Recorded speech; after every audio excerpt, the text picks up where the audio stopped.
possibly noticed a, gosh, like 6-week absence, and please accept my sincere apologies for that. However, there are many reasons, many compounding but related reasons. So I have a new series that I have the first 3 episodes already edited and uploaded, but for reasons beyond my knowledge and control, the videos were not rendering in the HDR format. I don't know if it was something on my editing software side of things or YouTube side of things. Moreover, each time I had to re-upload those videos to try to get them to render, required me moving them projects off of a external onto my iPad and moving the existing project I was working on onto that external, because I just simply don't have the storage space. It's 256 gigabytes on my iPad, which is enough for essentially one video, because unfortunately the way that my software works is even if the video is like, let's say 50 gigabytes, it needs that exact same amount of space again to write that project for export. Just technical challenges, not the least of which that when I was trying to put these projects together, the cloud wasn't syncing. I was trying to shuffle things through the external. I was trying to use the SD card in the GoPro, and all of that was contributing to everything being maxed out, not being able to too much of anything. So it's been an absolute logistical nightmare from a technology perspective. There is something that I will announce probably in a future video, a way that perhaps you may be able to help out with that.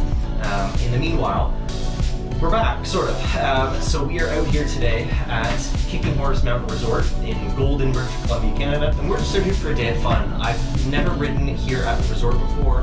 I've always wanted to. I don't know anything about it. In fact, the first thing that I'm going to do at the top is take a look at the trail map, because I have no idea where I'm going. Nevertheless, I hear that it is pretty natural, pretty rocky. I'm looking at the trails behind me. They're actually, it looks like it's a really nice balance between sort of like bike park construction without being like, 6 or 8 feet wide and machine built. So it'll be a cool change in departure. Obviously we're still on the Transition Scout, but I bring that up, or I mention that is to say, because I am just a little bit worried that I might be a bit underbiked for this mountain. At the end of the day, the Scout can pretty much do anything, just maybe not at the trail pace that you tend to get, at resorts that, especially Whistler, where the average speed is just so high. So we've got the full face on today, and I'm just looking forward to spending a day with you guys and checking out the mountain here. It's only about 3 hours from Calgary, so realistically not that bad of a drive. And lift passes are actually quite affordable, $65 for the day. However, shorter business or lift operating hours, so it's 10 a.m. until 3:30 p.m. But I'm sure that'll be plenty for me anyway. So enough talking, let's get to the top and get into it.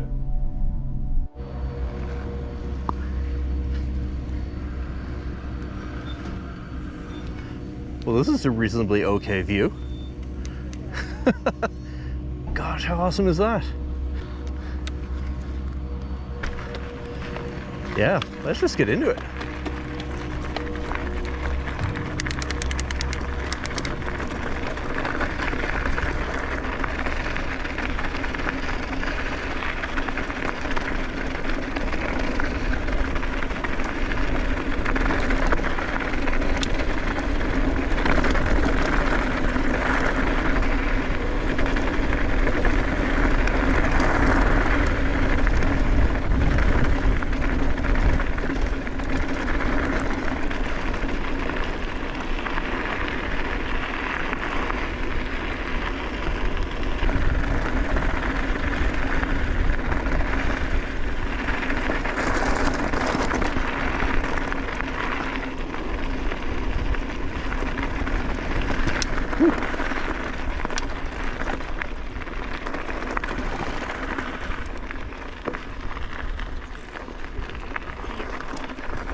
what do we have here?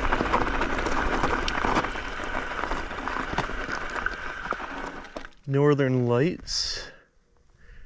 Easiest. I guess it shares an entrance.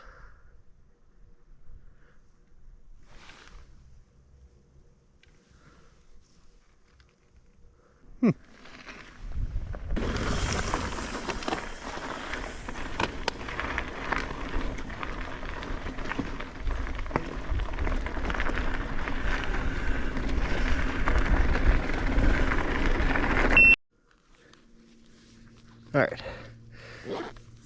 Technical difficulties. What else is new? Story of my life. So, anyway, it's giving me a cool opportunity to just pause and have a look here. Like, this terrain, this landscape is unlike anything I have ever seen before. You want the blue trail, so yeah. Is it recording? It is. Let's do it. Get clipped in. I think I am, not sure.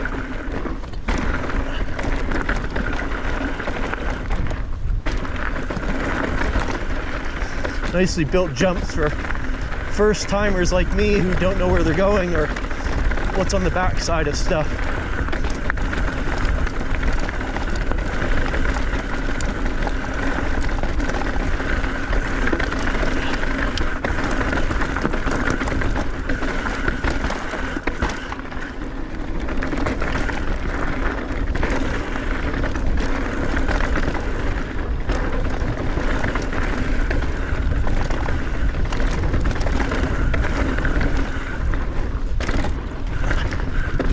Ooh, geez Louise.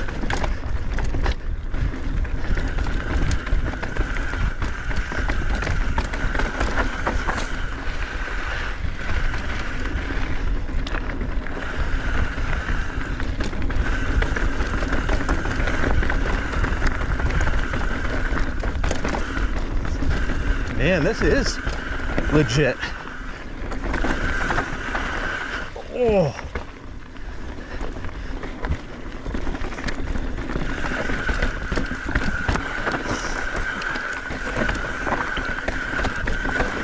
Holy smokes.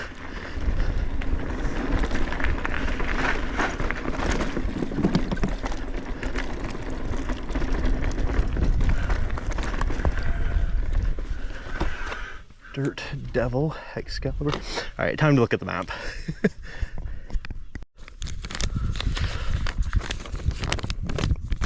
Okay, 20. Am I at 20? I see 20 here. 6 into 20. Oh gosh. I'm really not sure. Oh man. This does leave a bit to be desired, this map.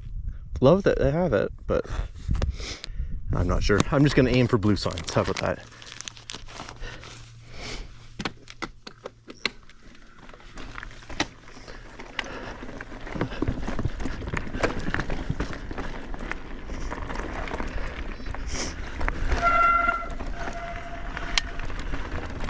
I hope I'm on a blue.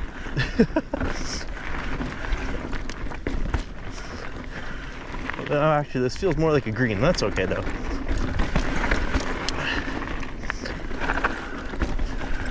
Yeah, definitely a green.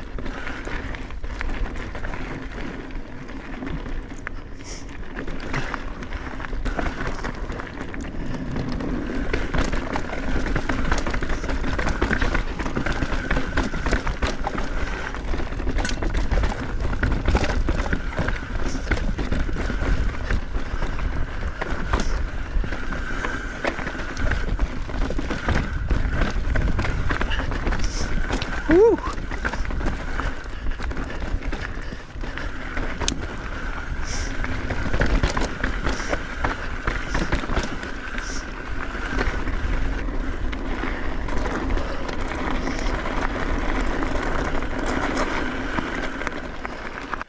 Can't believe how like raw these trails are. I mean, there's obviously not a lot of, well, or really much of any dirt per se. So yeah, just the way that they built them is super cool.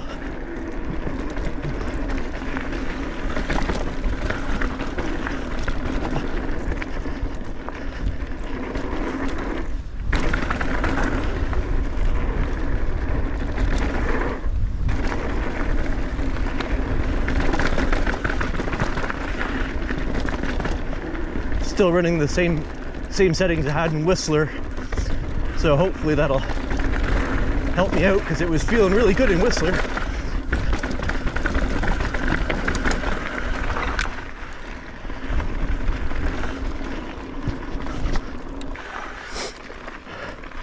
So it's weird because this now feels like a green with the exception of huge exposure, but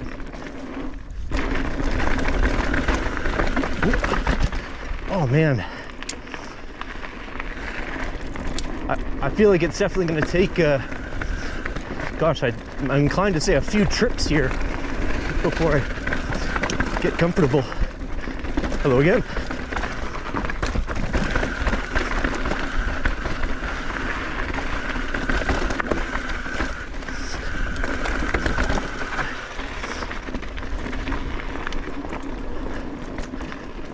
Definitely not a green, that's for sure.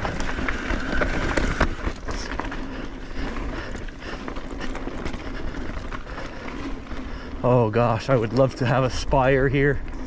You know, big wheels, big fork, more travel. I'm just happy picking my way through this right now. Not clipped in. It's weirdly exposed. I don't know if I've ever ridden anywhere that's got this level of exposure to the sides. Jeez Louise.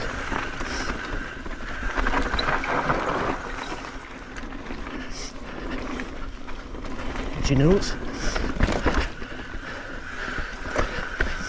I mean, any of these turns you really don't want to blow them, because holy, sorry.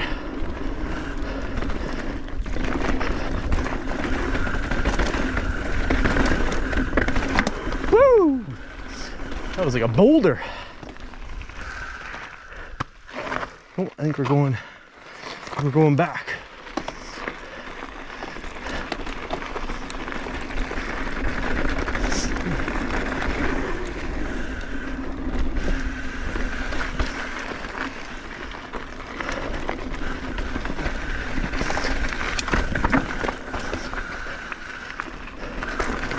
Holy whip-a-doodle.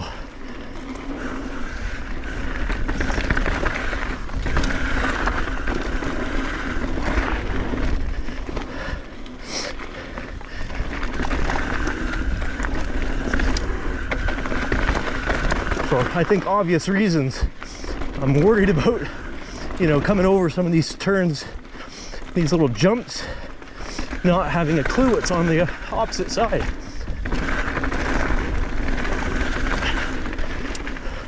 Okay, I'm gonna stop and enjoy this. How incredible. Woo! If you're at all curious, if you're traveling to the area, this is the Kickinghorse Canyon up that way. You can see the big exposed rock. That's where they're doing all that highway work. This is the 95 South. This will take you down to Invermere and then further down all the way to Cranbrook, and you can kind of double back and hit Fernie. Or this is the Trans-Canada West, and just keep going that way another, you know, 9 hours-ish, 8-9 hours, and you will be in Vancouver. So if you're like planning a road trip, yeah, golden. Kickinghorse. Holy smokes, this place is raw. I don't want to stay here too long just so I don't interrupt any of the riders, but yeah, sweet.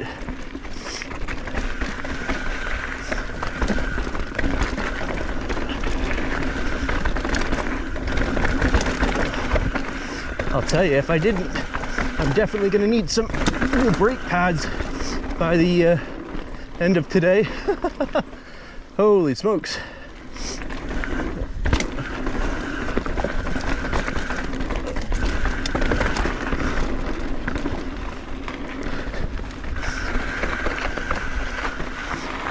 These Code RSCs had a lot more power in them when I first got them.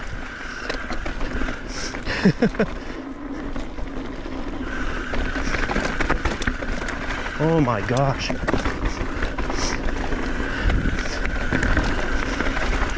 You'll see in a upcoming video I talk about max grip versus max Terra, and I think this is a good example of where, you know, you might want the harder compound max Terra, which is what we're riding here today. It won't deliver the same grip performance, but you know, in terms of these rocks just cannibalizing your knobs on the tires, and you know, not wanting to wear out a set of max grips, say prematurely, then yeah, I would certainly, if not consider, some max Terras, but maybe just at least one for the rear. Oh, I have no idea where I'm going anymore. There was a split and I'm heading this way apparently.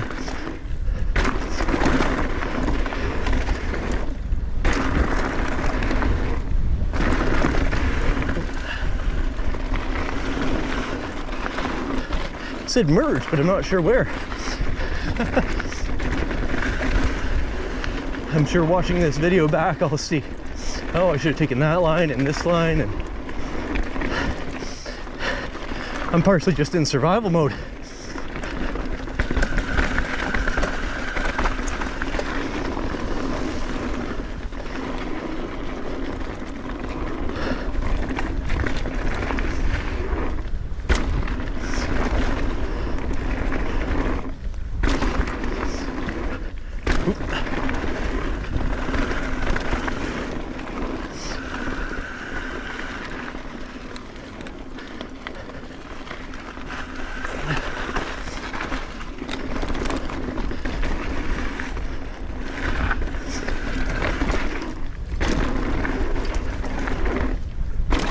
Very nicely made jumps, good landings. I'm casing most of them, but it's oh, here's a merge.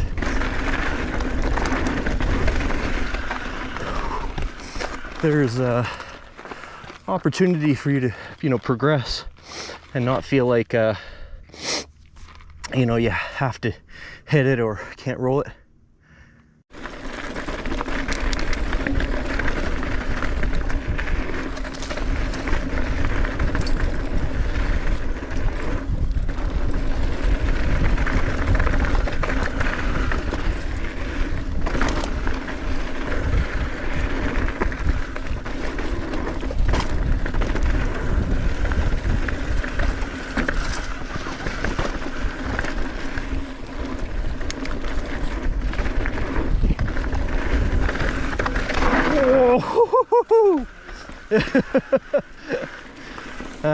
That corner snuck up.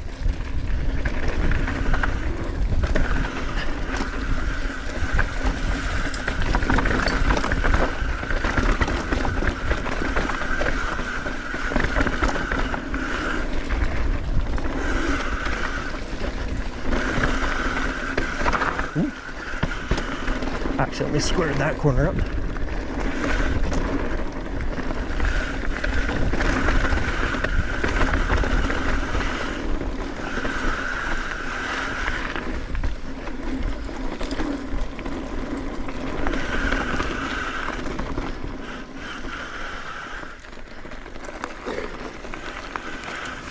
That's pretty gnarly at the end there. Well, that one trail, gosh, much further up, I could not believe the exposure on the switchbacks. Oh, yeah. I've never been on a trail with that much exposure, most especially a blue. Yeah. Like, I mean, the trail's not technical, but the consequences of blowing a turn are, yeah, yeah, exactly.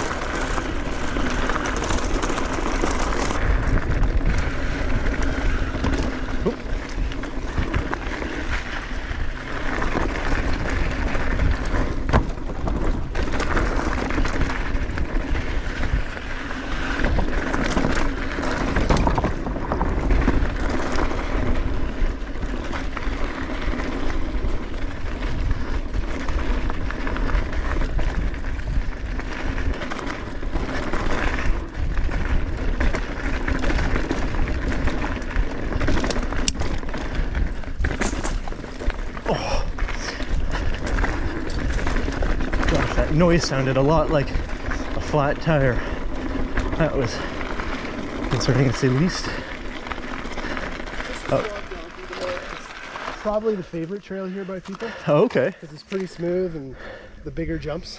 Right. But if you go under the lift, Yep. just past under the lift, there's also super berm. Oh, It's okay. kind of tight corners, Okay. but it's fun, and those are the two I recommend from here down. I should get back to the shop sooner than later.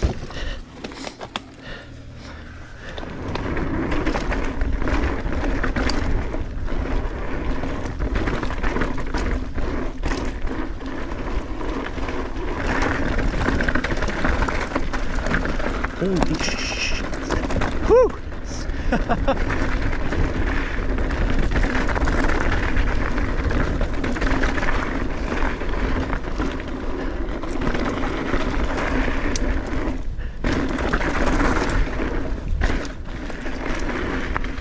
Oh boy.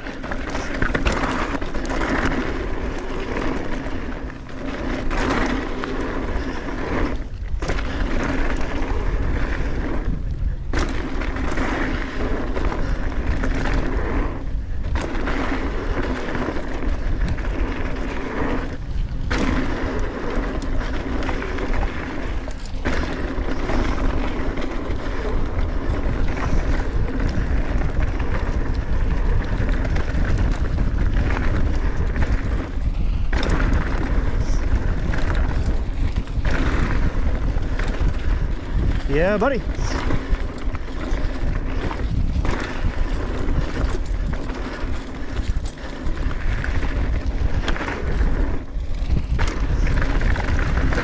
Woo.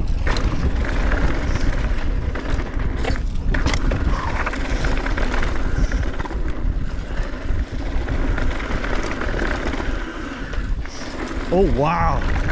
Yeah, you could explode off that if you went too far. Oops, stump.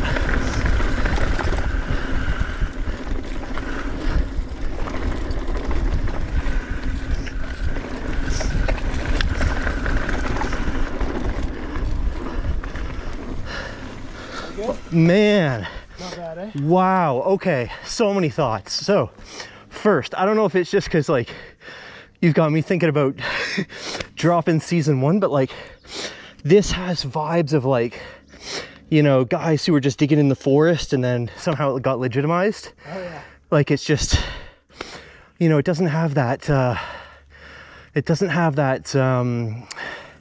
bike park feel to it. You know what I mean? Oh, yeah. This is, in most people who know this place, this is the best ski hill, but the worst bike park. Oh, I disagree. I think this is Oh, awesome. you like the rugged? Yeah. Anyways, ready to go? Yeah. Gonna Sweet. ride down it.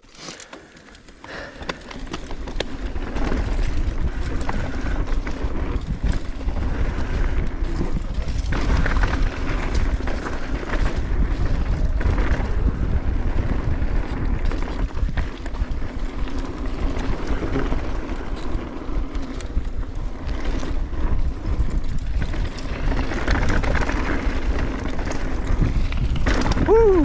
That was fun.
berm. Oh, okay. Gotcha. There's dirt trucks that goes right there.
Awesome. I'm assuming this is you. Yeah, it's me. Yeah, super nice to meet you. We'll see you later. You too.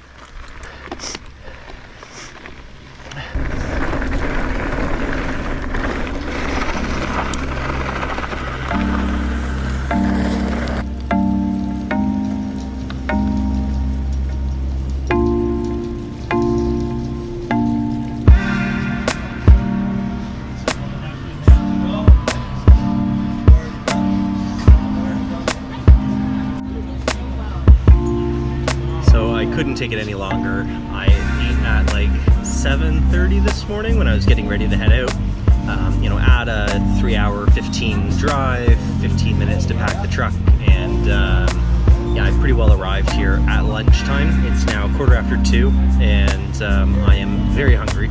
So I've made the calculated decision to grab a vegan banh mi at Double Black Cafe right here at the base of the mountain, which is awesome. They have so many vegan and vegetarian, gluten-free options. I'm even seeing some waffles, so like if you were to come out here and grab a hotel for the evening and then want some nachos, I've got apres. So my plan right now is I ordered a vegan banh mi. We're gonna go do another lap and then probably hit up the menu once more for a pretzel and a cold beer, I think, if they have one. So that's our plan for now.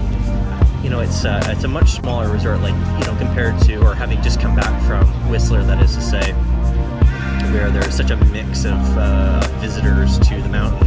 You know, here there's, you know, some hikers up on the hill, there's some sightseers, but it's predominantly, you know, a mountain bike destination. You can see all the bikes from Selkirk ski and bike next to me here, and it's a really cool vibe because it's almost got kind of like a family feeling to it. This is the kind of place that I would expect that you could almost like bump into some people that you know, which is really neat. Gosh, that mountain is so gnarly. I was lucky to meet up with one of the maintenance crew members there. He gave me somebody to follow behind so I could get my average trail speed up. Really good trail building on a whole. But for the blues, like, you know, you're cruising along and then all of a sudden you're into like a you know, fairly gnarly rock or root garden, which is cool but surprising. I would definitely classify it as a dark blue, dare I say even black, relative to some other places that I've ridden, given the technicality that you need. Huge exposure in some areas, as you saw, so it's gnarly. I think if you're coming out here, bring a bike that's 170 travel, or be prepared to have to slow your pace down, which I don't do very well, in the sense that I just want to go fast. So as I start going faster, then I start exceeding the capabilities of the Scout platform.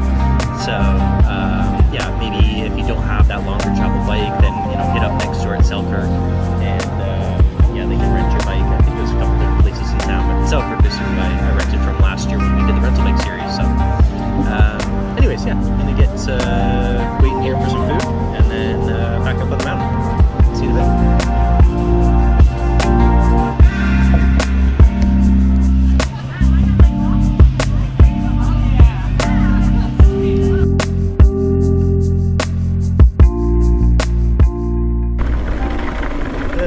so epic. Much better.